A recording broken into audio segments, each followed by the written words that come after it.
مددِ انتظار کرم تسکم میں عینی یا اے خدا تو خدا دین و خدا دا مددِ بگردام بلا افتاد کشتی گئی فانو شکستہ کشتی بہت کے خواجے عثمان ہارون مدد کن یا معین الدین چشتی مدد کن یا معین الدین چشتی مدد کن یا معین الدین چشتی ممبر بند و مفروض صدر محفل حضرت علامہ اسماعیل صاحب بانی محفل حضرت مولانا سید نصیر میاں صاحب برادر ذیقدر سید افروز میاں صاحب برادر عزیز برادر معظم عزت مولانا صادق رضوی صاحب وہ جمیع عرش مقام سادات کرام باصفا ذوی الاحتشام ذوی الاحترام علماء کرام حاضرین محفل پردہ نشین ماؤں اور بہنوں السلام علیکم ورحمۃ اللہ وبرکاتہ۔ وعلیکم السلام ورحمۃ اللہ تعالی وبرکاتہ۔ انتہائی احترام و عقیدت کے ساتھ اپنے اور ساری کائنات کے مرکز عقیدت کنیز بے کساں چار ساز درد مندہ ہم غریبوں کے غم گسار ہم فقیروں کی ثروت شہریار کرم تاجدار حرم نو بہار شفاعت شب اسرا کی طولہ نوشے بزم جنت دانائے سبل مولائے کل ختم الرسل خسرو خوباں سیاح لا مکہ وجہ کن فقا درد اللہ المکنون سر اللہ المخزون عالم ما کانا وما یکون آب و گل انبیاء جان و دل اسفیاء مطلع ہر سعادت مقطع ہر سیادت خلاصہ کائنات فخر موجودات حضور مد مجتبی محمد مصطفیٰ ارواحنا فدا صلی اللہ تعالی علیہ وآلہ وصحبہ وبارک وسلم کی بارگاہ بے کس پناہ میں جس طریقے سے پڑھاؤں بلند آواز سے میرے ساتھ مل کر پڑھیں الصلاۃ والسلام علیک یا رسول اللہ، الصلاۃ والسلام علیک یا نبی اللہ، الصلاۃ والسلام علیک یا حبیب اللہ وعلى آلك وأصحابك يا نور الله صلى الله تعالى عليك وسلم۔ سرتا بقدم ہے تنے سلطان زمن پھول، سرتا بقدم ہے تنے سلطان زمن پھول، لب پھول دہن پھول زخم پھول بدن پھول، واللہ جو مل جائے میرے گل کا پسینہ، مانگے نہ کبھی عطر نہ پھر چاہے دلہن پھول، اپنا بھی شیدائی ہے اس ناخن پاکا، اتنا بھی مہے نو پہ نائے چر کے کہن پھول، دندان و لبو زلف و رخ شہ کے فدائی، ہے در عدن لال یمن مشک ختن پھول، سبحان اللہ۔ اور کیا بات رضا اس چمنستان کرم کی، کیا بات رضا اس چمنستان کرم کی، زہرا ہے کلی جس میں حسین اور حسن پھول، سبحان اللہ۔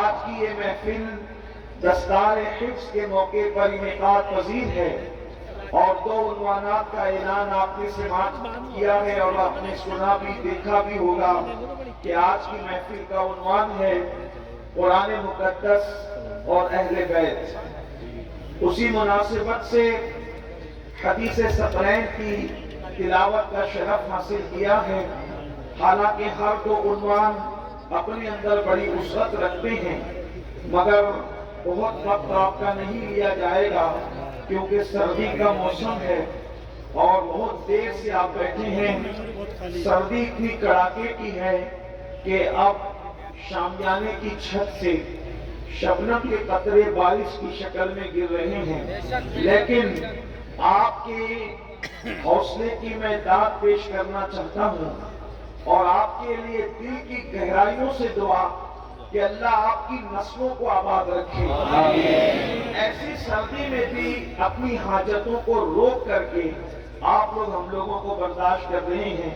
یقیناً یہ میری سنی قوم کی، میری مسلم قوم کی علماء کے ساتھ عقیدتیں اور اپنے مذہب کے ساتھ وفاداری ہے. اللہ تبارک و تعالیٰ آپ کو، آپ کی نسلوں کو دونوں جہان میں اس کا بہتر صلہ عطا فرمائیں. لیکن کم سے کم میں آپ کا خیال کرتے ہوئے اپنی گفتگو کو بہت شارٹ میں کرنے کی کوشش کروں گا. اللہ پاک کی بارگاہ میں دعا ہے کہ جس حدیث مبارکہ کی تلاوت کی گئی، اللہ رب العزت اس کے متعلق مجھے حق کہنے اور آپ سب کو حق سن کر اس پر عمل کرنے اور اسے عام کرنے کی توفیق عطا فرمائے. خطبہ حجۃ الوداع اور دیگر بہت سارے مقامات پر اللہ کے رسول صلی اللہ علیہ وآلہ وسلم نے اپنے صحابہ سے فرمایا کہ میں تمہارے درمیان دو بھاری چیزیں چھوڑے جا رہا ہوں. ثقلین فرمایا، اور ثقلین تسمیہ ہے جبر ثقیل کا، یعنی کہ وہ اس چیز کو ثقیل کہتے ہیں جیسے کہ ایک مقام پر بخاری کی آخری حدیث میں بھی جو ہے وہ ثقیل کا ذکر کیا گیا ہے. اللہ رب العزت کے حبیب صلی اللہ علیہ وآلہ وسلم نے فرمایا ثقیلتان فی المیزان، کہ میزان پر یہ دو کلمے بہت بھاری ہیں.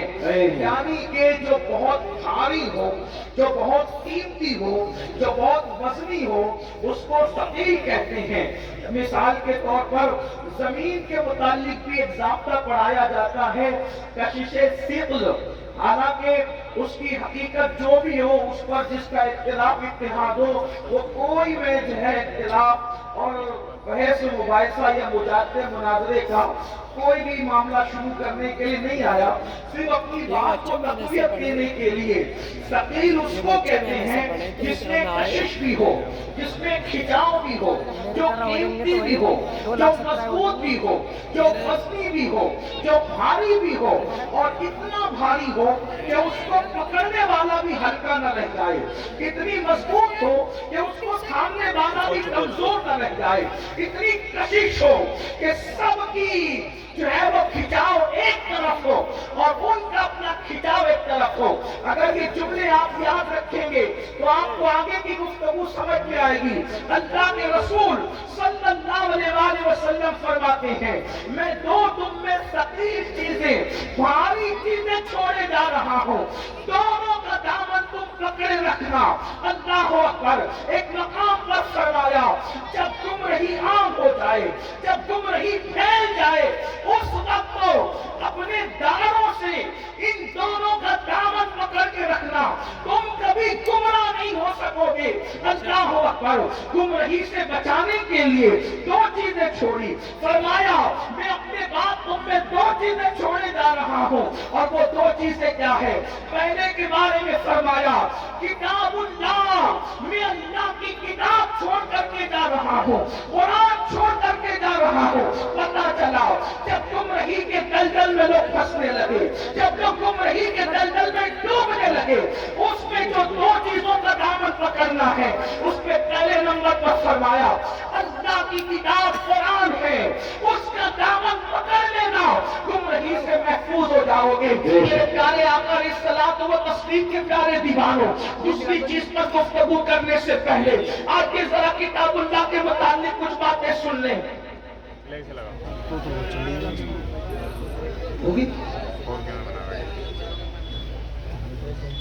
ایک بات درشی اللهم صل على سيدنا وشفيعنا دائما ابدا على حبیبک خیر الخلق. میں جلسے والوں کو کچھ نہ کچھ اہم باتیں کرنی ہوتی ہے، وہ ضرورت ہے، اس لیے اس پہ کوئی ناراض نہیں ہونا چاہیے. ان کو موقع دے دینا چاہیے کہ وہ بات اپنی کر لیں. اگر کچھ اور رہ گئی ہو تو وہ بھی فرما لیں تو تاکہ ضرورت پوری ہو جائے. اگر کر سکتے ہیں تو کر لیں. کوئی بات نہیں. ایک بار پھر درشی اللهم صل على دائما ابدا على حبیبک خیر الخلق کلہم صلاۃ و سلام علیک یا جد الحسن والحسین. اس میں تقریر یاد کر کے نہیں آتا ہوں کہ میں اس کو لفظ و لفظ سنا دوں. وہ جو دل پر وارد ہوتی ہے بات تو پھر وہ بات کی جاتی تو ذہن سے نکل جاتی، اس کے لیے آپ معاف فرمائیں، ایک بار پھر درود شریف پڑھیں تو بات اللہم صلی علی سیدنا مولانا محمد معدن الجود والکرم وآلہ وصحبہ وبارک وسلم صلاۃ و سلام علیک یا رسول اللہ صلی اللہ علیہ وسلم۔ افروز میاں میں نے کبھی حقانی تقریر، روحانی تقریر، عرفانی تقریر کا کبھی مطالعہ نہیں کیا اب تک، ابھی تک موقع نہیں ملا۔ درشی پڑھے مرتبہ اللہم صلی مولانا محمد معدن الجود والکرم وآلہ وصحبہ وبارک وسلم صلاۃ و سلام علیک یا رسول اللہ۔ عرض کر رہا تھا کہ اللہ کے رسول نے فرمایا میں تم میں دو باریک چیزیں چھوڑے جا رہا ہوں، اس میں وزن بھی ہے، مضبوطی بھی ہے، کشش بھی ہے۔ پہلی چیز اللہ کی کتاب، بے شک کتاب اللہ، قرآن، اللہ کی کتاب۔ اور یاد رکھنا اللہ کی جتنی کتابیں آئی زمین پر وہ اپنی اصل شکل میں اس وقت موجود نہیں ہے۔ جو اللہ نے بھیجی تھی اس میں لوگوں نے اس کتاب کے ماننے والوں نے اور اس نبی کے امتیوں نے اس میں ترمیم کر دی۔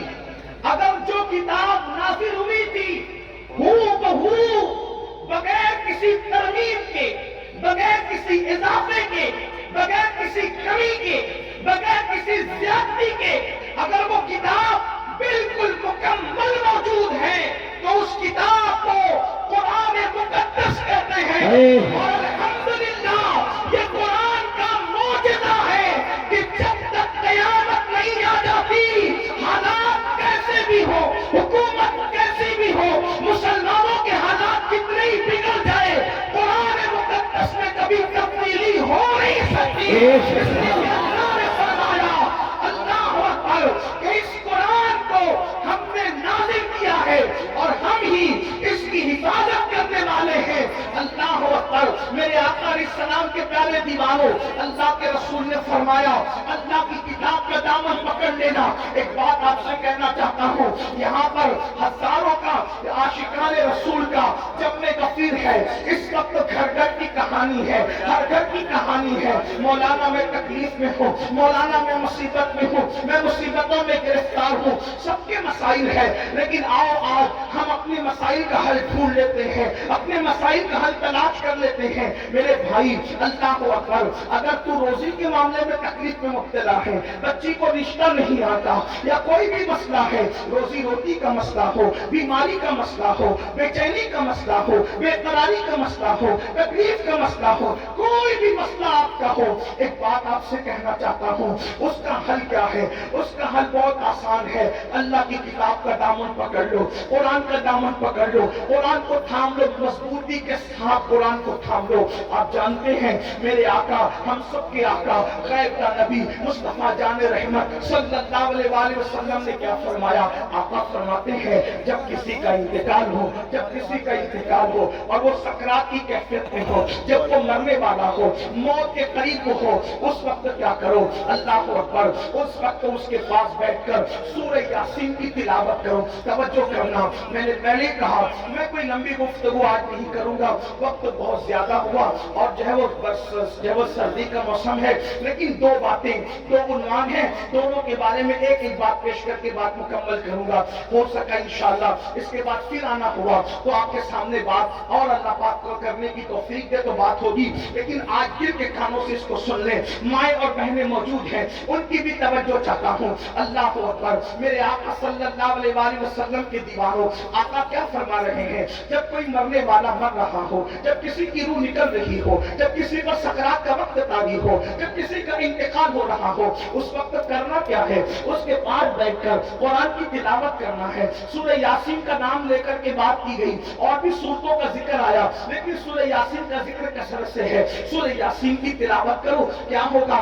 میرے آقا فرماتے ہیں سورہ یاسین کی برکت سے اس کی موت کی تکلیف آسان ہو جائے گی، اس کی موت کی تکلیف کم ہو جائے گی۔ تھوڑا توجہ کرنا، علماء سے پوچھو، علماء کا جمع غفیر موجود ہے، بڑے بڑے علماء یہاں پر موجود ہے، بڑے بڑے خطبہ یہاں پر موجود ہے، بڑے بڑے دانشور یہاں پہ موجود ہے۔ زندگی کی تکلیف کی کوئی حیثیت نہیں ہوتی، اس کی وجہ میں آپ کو بتاؤں، دیکھو زندگی میں اگر کوئی تکلیف تکلیف میں مبتلا ہو تو کم سے کم دوست کہے گا یار تو ٹینشن مت لے، ہم تیری تکلیف کو شیئر کر لیں گے۔ اس مثال کے طور پر کاروبار میں نقصان ہو گیا، اگر تیرا دیوالیہ ہو گیا، اگر تیرے پاس جو ہے معاملات ختم ہو گئے پیسے کے، ایک کام کر، ہم سب مل کر کے تیرا ساتھ دیتے ہیں، کچھ پیسے ہم لگا دیتے ہیں، دوست بھی سپورٹ کرتے ہیں، بھائی بھی سپورٹ کرتے ہیں، امی بھی سپورٹ کرتی ہے، بابا بھی سپورٹ کرتے ہیں۔ یعنی دنیا کی کوئی تکلیف ایسی نہیں جس میں سپورٹر نہ مل جائے، جس میں پارٹنر نہ مل جائے، جس میں مددگار نہ مل جائے۔ اللہ اکبر، اگر کوئی تکلیف آتی ہے نا تو دوست کو کہتے ہیں یار تو پریشان نہ ہو، جہاں تیرا پسینہ گرے گا وہاں ہم اپنا خون گرا دیں گے۔ ماں اپنا پلو جو ہے اپنے بیٹے کے پسینے سے پوچھتی بھی نظر آتی ہے، میرے لال پوری زندگی کی پونجی تج دوں گی لیکن تیرے پیشانی پر مایوسی کی سلوٹیں نہیں دیکھ سکتی۔ اللہ اکبر، دنیا کی مصیبت وہ ہے جس میں آپ کو پارٹنر ملیں گے، مددگار ملیں گے، اور دنیا کی مصیبت کو کوئی نہ کوئی حل ہے، اس کا کوئی نہ کوئی حل ہے۔ لیکن اللہ اکبر، موت کی تکلیف کیا ہے، موت کی مصیبت کیا ہے؟ اللہ اکبر، اگر سرہانے بیٹے ایک نہیں 10 بیٹے بھی سرہانے کھڑے ہیں تو باپ کی موت کی تکلیف کو کوئی ایک بیٹا نہیں اٹھا سکتا، کوئی بیٹا اس کو شیئر نہیں کر سکتا، اولاد اس کو شیئر نہیں کر سکتی، بہویں اس کو شیئر نہیں کر سکتی۔ اور موت کی تکلیف کتنی سخت ہے آئیے اس کی جھلک آپ کو بتا دوں۔ اپنے مسائل کا حل یاد رکھنا صرف تعویذات کے اندر نہیں ہے، تعویذات میں ڈوبنے والی میری سنی قوم سن لو، ہر مشکل کا علاج تعویذ نہیں ہے۔ تعویذات میں سحر اور جادو کا علاج تو ہو سکتا ہے لیکن ہر مشکل کا علاج نہیں ہے، ہر مصیبت کا علاج نہیں ہے۔ تعویذات پر تکیہ کر کے بیٹھنے والی میری قوم، تیرے لیے تو اللہ کے رسول نے نسخے کیمیا عطا کیا ہے۔ سن لو موت کی تکلیف کیا ہے۔ اللہ اکبر، صحابی رسول حضرت سیدنا عمرو ابن عاص رضی اللہ تعالیٰ عنہ ارشاد فرماتے ہیں، جس کو فقیہ ابو اللہ سمرقندی لکھتے ہیں، کیا لکھتے ہیں؟ اللہ اکبر، جب کوئی انسان دنیا سے جا رہا ہو، جب کسی کی روح نکل رہی ہو، جب کسی کو موت آ رہی ہو، اللہ اکبر، یہاں نیک اور بد کی تمیز نہیں ہے، یہ نیک اور گنہگار کی ابھی یہاں پر تفریق نہیں ہے، یا مطلقاً سب کے لیے بیان کیا جا رہا ہے۔ جب کوئی دنیا سے جاتا ہے چاہے نیک ہو یا گنہگار، اس کے سینے پر ایسا بوجھ لگتا ہے، ایسا لگتا ہے کہ جیسے زمین اور آسمان کو اس کے سینے پہ رکھ دیا گیا ہو۔ اگر کسی کے سینے پر زمین اور آسمان رکھ دیا جائے تو اس وقت اس کو کتنی تکلیف ہوگی، اس وقت اس مرنے والے کو تکلیف ہوتی ہے۔ اپنے کانوں میں ایئر فون لگا کر گانے سننے والے جوانوں کی توجہ چاہتا ہوں، شراب کی نشستوں کو آباد کرنے والوں کی توجہ چاہتا ہوں، رات رات بھر انٹرنیٹ پر بیٹھ کر زنا کے مناظر دیکھنے والوں کی توجہ چاہتا ہوں۔ میرے بھائیوں غور تو کرو، ایک منزل وہ آپ پر بھی آنی ہے، وہ مجھ پر بھی آنی ہے۔ وہ منزل کون سی ہے؟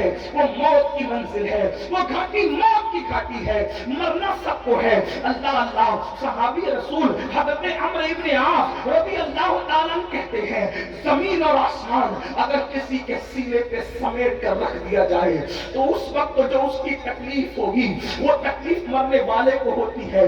ذرا تصور کرو، اگر گھر کا پنکھا سینے پہ گر جائے ہم برداشت نہیں کر سکتے، اللہ اکبر، سینے پر پتھر لگ جائے ہم برداشت نہیں کر سکتے، ڈرائیونگ کرتے وقت اگر کار کی اسٹیئرنگ سینے پر آ جائے ہم برداشت نہیں کر سکتے۔ اللہ اکبر، وہ کیفیت آپ پر بھی آنے والی ہے، وہ کیفیت مجھ پر بھی آنے والی ہے۔ اندھیرا گھر، اکیلی جان، دم گھٹتا، دل اکتاتا، خدا کو یاد کر پیارے، وہ ساعت آنے والی ہے۔ اللہ اکبر، سینے پہ زمین اور آسمان کو رکھ دیا جائے تو وہ تکلیف نہ ہوگی، مرتے وقت وہ تکلیف ہوگی۔ اس کے بعد حضرت سیدنا عمرو ابن عاص رضی اللہ تعالیٰ فرماتے ہیں، کسی پہ بس نہیں، جب مرنے والا